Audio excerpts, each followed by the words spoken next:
আল্লাহর সুরত দেখতে কেমন?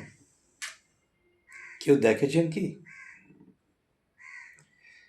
ছোট একটা উত্তর, যদি কেউ কামেল মুর্শিদের হাত ধরে, সে রাসূলের হাতে হাত দিল।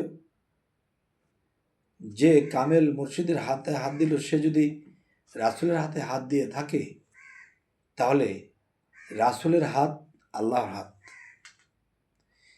তিনটা হাত ধরে যে হয়েছে বায়াত,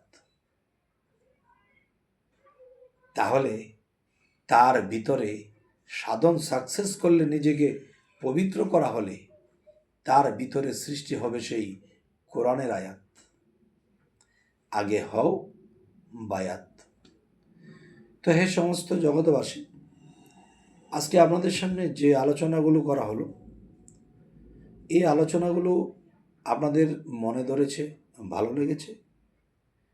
যদি ভালো লাগে তাহলে বলবেন, কমেন্ট করবেন, যাতে পরবর্তীতে ভালো আলোচনা দিতে পারি। তাই সকলে ভালো থাকবেন। আল্লাহ হাফেজ।